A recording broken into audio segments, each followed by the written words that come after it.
Hi, welcome back to my decorating series. This week, we're going to take a tour of the first 5 floors of my house build. So, I've been decorating one room a week for almost a year and a half because I do not consider myself a skilled decorator, and I definitely do not have the patience for doing a lot of building all at once. So when I started doing this build, I decided that not only was I only going to do one room a week, but I was also going to kind of try and make a list and group rooms together that seemed like they would go. And so the first floor started out with some very basic entryway type rooms, greeting type rooms, and a dream snap studio, which we will not be going inside because it's empty. I wanted a space that was specifically set aside for a Dream Snap studio so that I didn't have to worry about tearing down a build I liked or that I felt was more permanent as things like this can get, and that was easy to access. So I started with a foyer and a parlor and a mudroom. And it was actually really nice to get to start with some very basic entryway type rooms. The parlor ended up being a very simple space to decorate. It made me feel like I was getting started with feeling like there was pressure to do something extra fancy or something that, I wasn't super comfortable with yet. So I just kept it very simple in here. Simple colors, simple, pieces. I didn't put a lot of clutter in. I wanted this room to feel very functional because I've got chests, and I wanted to be able to directly access my Dream Snap studio as quickly as possible by just entering the house and running across the room. The second room I did was the parlor. And again, this was still a relatively simple room. I didn't feel like this had to have too much personality, but I definitely wanted to give it a little bit more character than the foyer because, this might be a formal space for receiving company, maybe somebody who's not staying too long, just something kind of simple, but still a little bit more, punched up, like more filled out, I guess, than the foyer was. So a simple bookshelf, some tapestries on the wall, a fireplace. But I got to play with a lot of aesthetics that mix together that are from different movies, different franchises, different time periods and styles. And it really kind of gave me the gumption, I guess, to really start to play around with mixing and matching things and not just relying on, kind of the style of the pieces, but also colors and shapes and different motifs, just different things that can kind of pull things together in unexpected ways. The last room I decorated on this floor was the first room I truly fell in love with. This is my mudroom, and although there isn't a door to the exterior, I definitely wanted to have a room that felt like, the family that lives in this house would be able to come in and just kick off muddy shoes, maybe do some light gardening type things, just have some storage for extra chairs, extra stuff, the stuff that you really can't get rid of, maybe an old poster or an old award,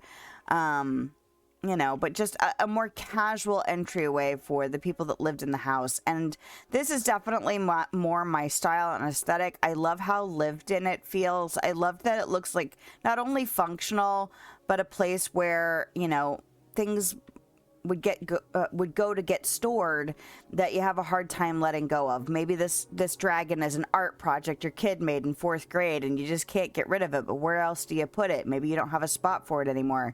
Well, this is the kind of room you would put that stuff in. So after doing the first floor, I felt a little bit more comfortable, and I also had a giant list of potential rooms to put in this house. So I started thinking about rooms and their relationship to the entryway of the home. And I figured a kitchen would be pretty good to put on the second floor, not only because I feel like kitchens are kind of near, like company spaces, front of house spaces, that kind of thing. You want access to the kitchen. But I also wanted to put a couple of rooms of storage on this floor. So I put ingredients in one thing, which is pretty much everything that's not fishing related. And then the fishing and seafood on the other side. We are not going to go in those rooms because, well, they're just empty rooms with chests in them. I really didn't do anything to spruce them up. But the other room on this floor is the dining room. And I felt like the kitchen and the dining room and all of the ingredients, it's almost like having large walk-in pantries, I suppose. But I felt like that as a grouping made sense. So I wanted a big fancy kitchen. I have a giant island here. I didn't want to use any of the gray, black, white, marble. We have so many of those pieces, but they're so very simple. I wanted to use one of the more colorful cabinetry sets, and I really liked the blue. I liked being able to pair it with this floor. I thought it went well with this is it a floral arrangement? It's like a plant stand, but like really big and really pretty, honestly. But I went with the blues because I felt like I could do a lot with some different pieces, again, using different aesthetics. And I really liked the Parisian cooktop and prep table and all of that. And then I used all of the, I think they're called sleek appliances, because they, the black and blue went together very well for me. But I did make a huge kitchen because why the heck not? I've got this giant 20-floor house. We might as well make every room as fancy as possible. I also wanted to use as many objects as possible throughout the build. I really wanted to challenge myself a lot to put as much down as possible, which means that I ended up with rooms kind of like this, where I didn't know this room was going to be pink, but it worked out that way because I got I think it's the Seaside Premium Shop bundle, and this giant table was in it, and I really wanted a carpet to go underneath of it, and so I put the carpet from Encanto down, this big flower petal carpet, because it was the right size. It fit completely under this table, which I loved. And the fact that it's like super thick flower petals was tricky to use in other spaces, but it made sense under this really gigantic table. Like, it felt like luxurious and not like, oh, that doesn't look like it goes under that. I mean, sometimes with really thick carpets, you have to be careful about what you put on top because it might not balance right. So I really love this room. I love rooms with lots of windows in them. I'm not usually a pink girly, but because of that carpet, it did allow me to go, okay, well, let's put some pink chairs down. Let's use this magnolia wall. Let's use these lanterns.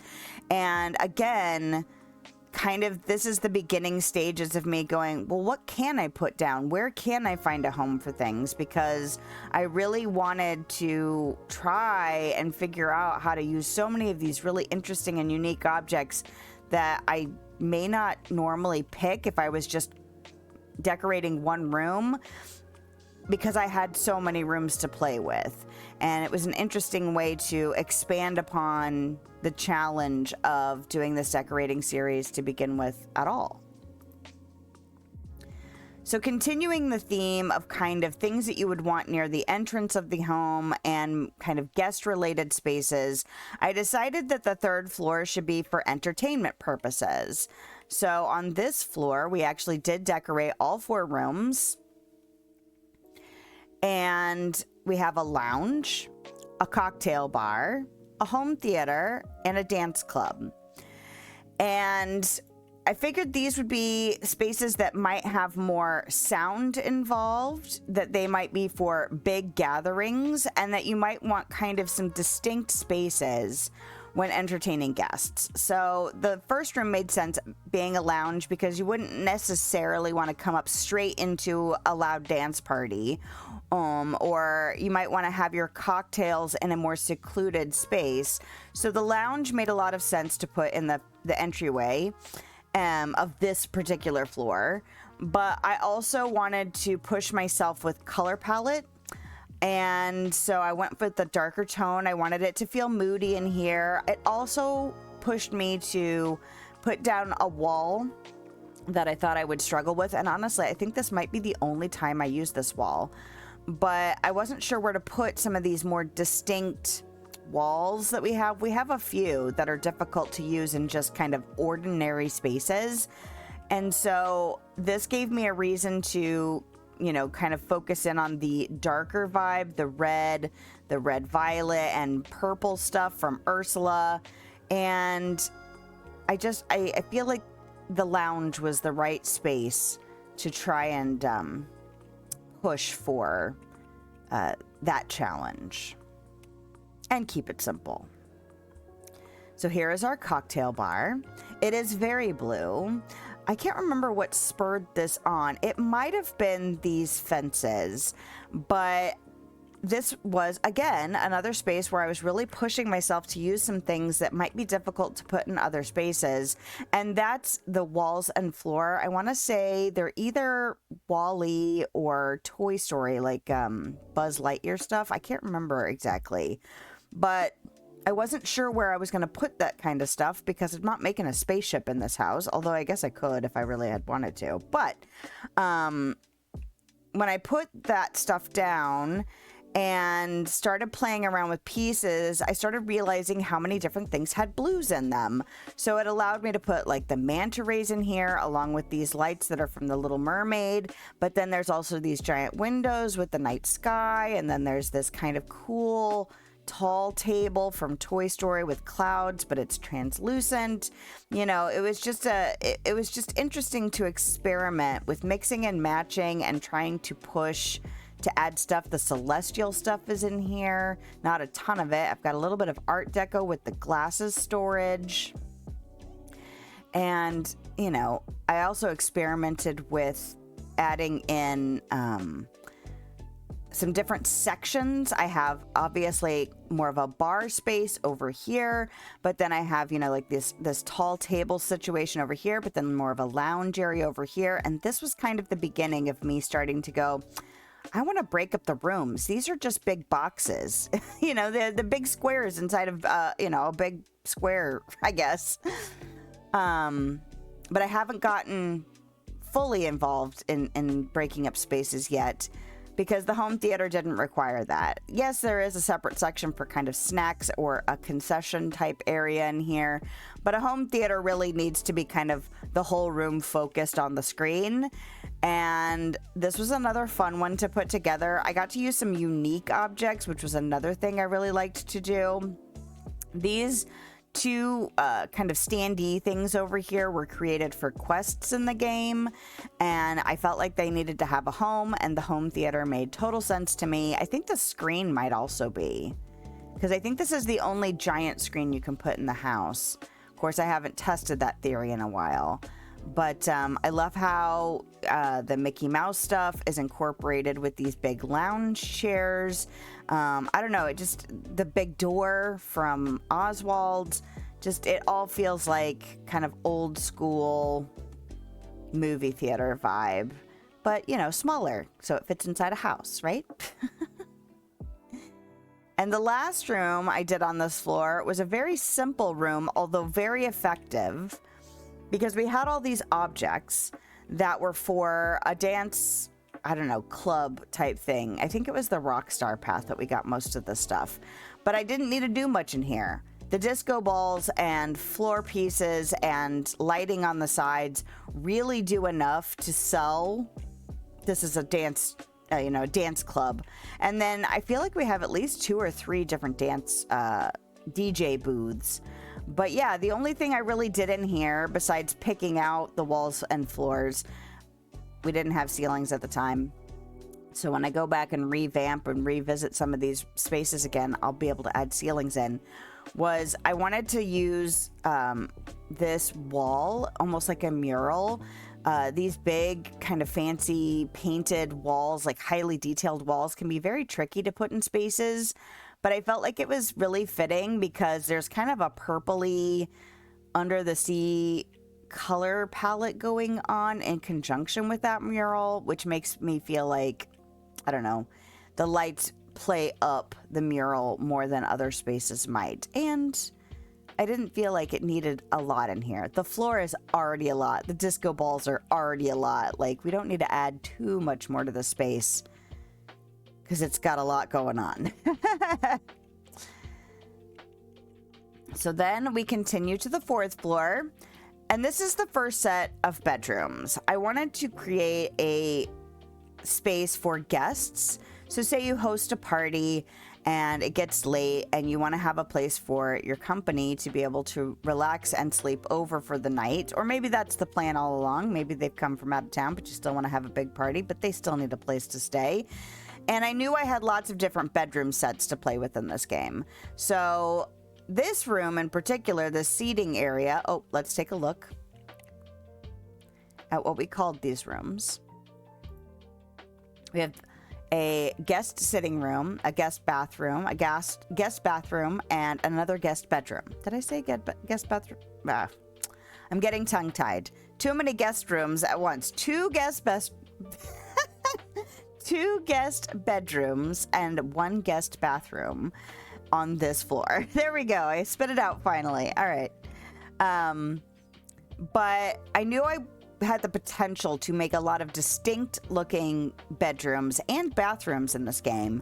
So I wanted to kind of spread it out and think about where in the house the bedrooms and stuff existed and who might be sleeping in those rooms. So the first go of bedrooms, I went for very themed rooms. I knew we had a lot of Little Mermaid stuff. And so, still Little Mermaid, but like kind of the darker side with Ursula stuff. So I thought that that would be a fun pairing to do in these guest rooms. So there's obviously, you know, chairs and tables and lights. And actually, I think this giant shell might be Moana related, but I can't remember. So we'll just move along. But I liked having the aquarium in here, some stained glass windows, but none of the sets are completely, like, 100% of the objects in a room could be that. The windows, I want to say, are Cinderella, but the blue tone worked with the other blue tones from The Little Mermaid. The planters are from WALL-E. There's these anemones, which I might also be Moana as well. It's been a while since I've decorated this room, so I can't actually remember all of the specifics of where the different objects came from. But there was enough Little Mermaid stuff to be an obvious, like, this is obviously Little Mermaid themed. And the other stuff is just kind of to make sure it's not super basic in here, you know, kind of punch up the decor. I think the manta ray thing might be Finding Nemo. I love that object. The manta ray on the ceiling. Oh my gosh, so pretty. And so much in this room is so pretty too. I love the plants in here. I love the blues and golds and greens in here. There's a lot of aesthetics mixed into this room as well. It really did become one of my favorite things about pushing myself to do a bunch of different spaces. And here is one of, well, actually, I think the Little Mermaid room was one of the first.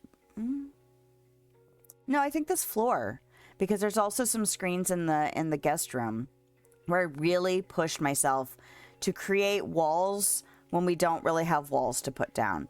In here, I used the fountains and the robe cabinet because I wanted to have kind of a dressing, changing area. I wanted to have kind of a Jack and Jill sink situation. I wanted to have kind of a separated area for the toilet. I think this is one of the first things that I was like, this will be good enough, but I don't know how, I still don't really care for this toilet over here. First of all, it looks super high. Second of all, these plants weren't really sufficient. And it feels kind of tacked in there, but we worked with what we had at the time and with the skills that we had developed at the time. I feel like if I did go back and revamp some of these spaces, I would be able to do some more interesting things at least. And then this tub.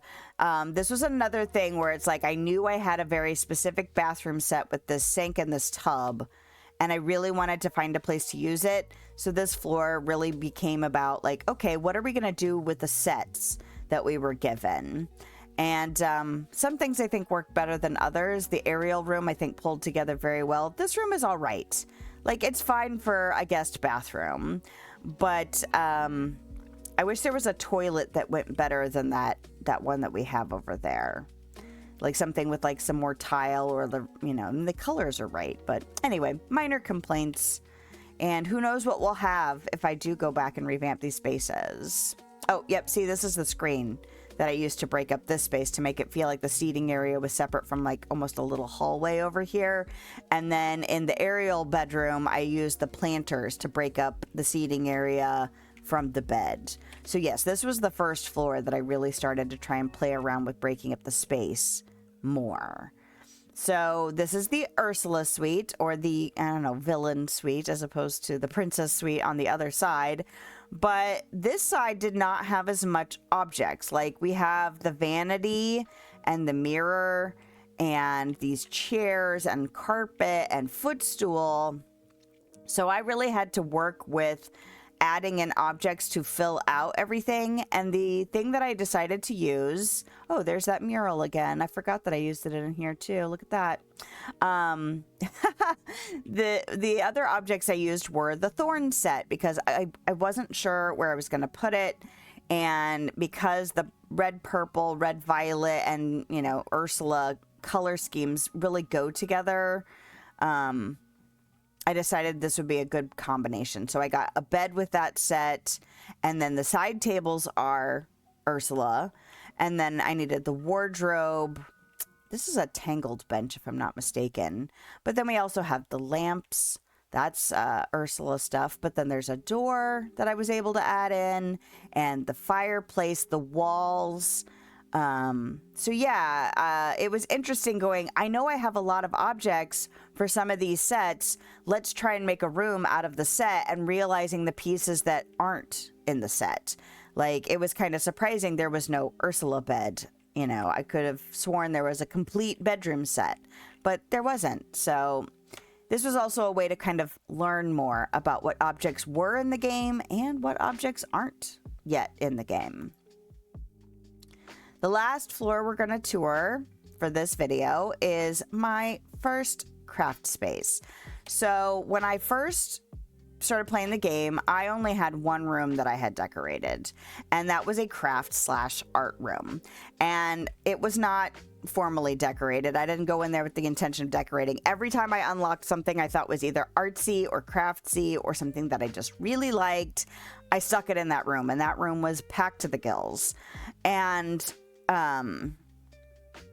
I had to tear it down to start doing this series, because I knew that I needed to split up the craft room because it was just ridiculous. I loved it, but it was ridiculous.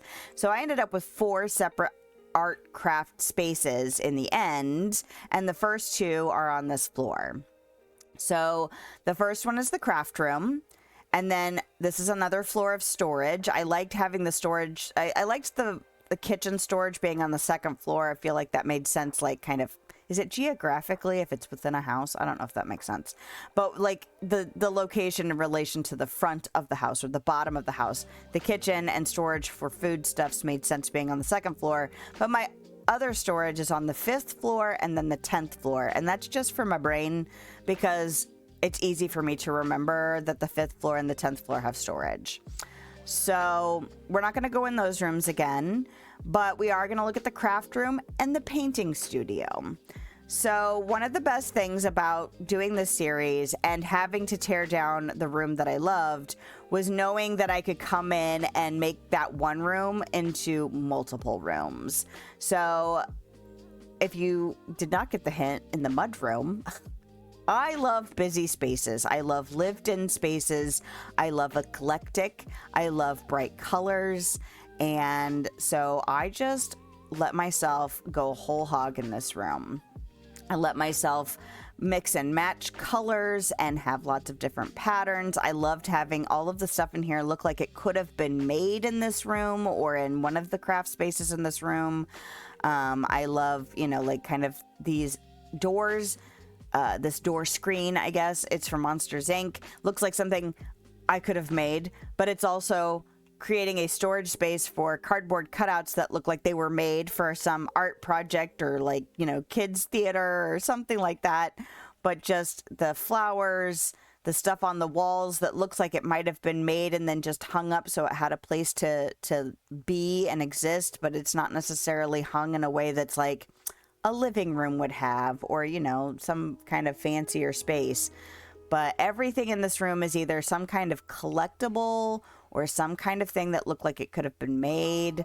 You know, we've got this kind of clay sculpture-y thing on the wall. Yeah, I loved putting this room together. I loved putting all of the art spaces together because I am an eclectic soul and I am an artsy-fartsy soul, and busy spaces I find satisfying. So I know that's not everybody's cup of tea. I feel like the aesthetic these days is very clean and minimalistic, but I like this kind of stuff. This is my painting studio, another one of my favorite rooms. I loved these big windows from Tangled. I love the fact that they're paint splattered. I love that the walls are just completely covered in windows. I love this little garden area, so it looks like I could sit and relax in the sunshine and plants and flowers, but stand up and have access to an easel and paint and storage.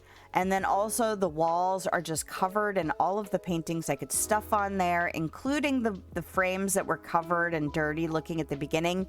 Shipping crates, like it's almost like I could take commissions for paintings and ship things in or ship things out.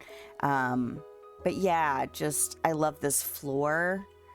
This is one of my favorite floors. Bricks may not make sense on the 5th floor of a real house, but we're in a fantasy game and we can put anything we like anywhere we want. And that is the end of the 5 floors that we're touring this week.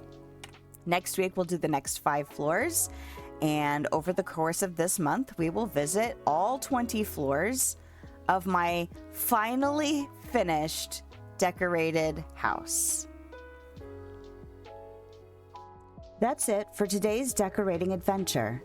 If you liked this video, a thumbs up is a great way to let me know, and a subscription will keep you up to date on my latest shenanigans. If you want to hang out with me live, I stream on YouTube and Twitch on Thursday evenings and middays on Sunday. I hope you have a lovely day, night, time, wherever you are, whenever you are, and I'll see you next time.